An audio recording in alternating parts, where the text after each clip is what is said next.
अंतर श्रेणी वर्ग तो पता है क्या होता है, एक बार फिर से देख लेते हैं, एग्जांपल लेते हैं, कोई भी एग्जांपल ले सकते हो।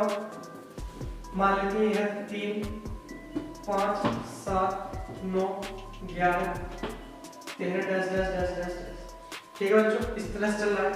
मैं तो बताइए ये क्या होगा, प्रथम पद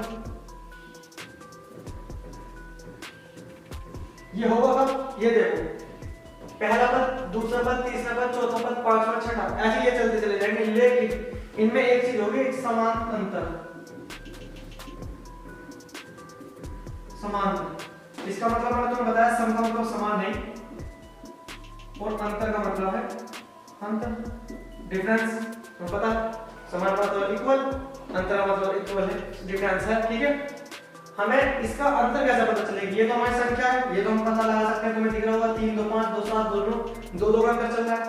अब देखो पता कैसे करेंगे, लिखना कैसे है, किस तरीके से लिखना है। ये हमारे पास A1 है, ये हमारे पास A2, ये A3, ये A4 है, इसी तरह से A5 A6 A7 आगे तक चल रहे। हमें सार अंतर होता है, ये होता है सार अंतर।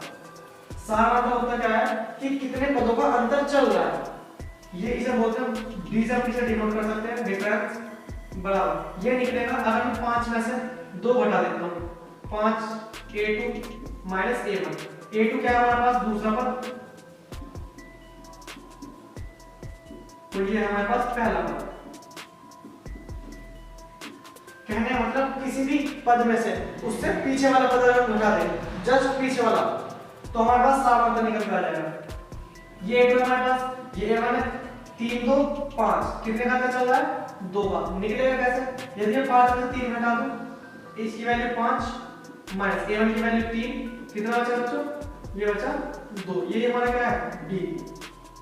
ये हमारे पास आया सार अंतर, कहने मतलब कितने कितने का अंतर चल रहा है। ठीक है, अब हमें, अब चाहे तुम, ये तो मैंने इसमें से घटाया, यदि मैं इसमें से इसे घटाना चाहूं तो भी यही आएगा, 9 माइनस 7 कितना है बच्चों, 2। ये भी क्या है हमारे पास, सार अंतर है। ठीक है, तो पता है 11 में से 9 घटाएंगे तो भी 2 बचेगा, 13 में से 11 घटाएंगे तो भी 2 बचेगा। हम इसे ऐसे नहीं घटाएंगे कि 3 में से 5 घटा दिया, जैसे अगर हम सार अंतर निकालें b बराबर A1 माइनस A2, हम इसे ऐसा नहीं कर सकते, ये हमारा पार्ट गलत हो जाएगा, ये हमारा क्या हो जाएगा, गलत हो जाएगा। तुम्हें पता है 3 2 5 2 7 2 9 2 11 2 13, 2 2 का बच रहा है, 2 बढ़ रहे हैं, घट नहीं बढ़ रहे हैं। अगर हम इसमें से इसे घटाएंगे तो माइनस का आएगा, 3 माइनस 5 माइनस का 2, इसका मतलब ये क्या होगा, घट रही है, ये की क्या हो रही है, घट रही है, लेकिन यहाँ पे क्या है, बढ़ रही है, आगे संख्या बढ़ रही है। ठीक है, तो अब तुम्हें देखना है प्रथम पद क्या होगा, ये पता लग गया है, सार अंतर कैसे निकलेगा ये पता लग गया। इसमें एक फॉर्मूला होता है, मैं तुम्हें बताता हूँ।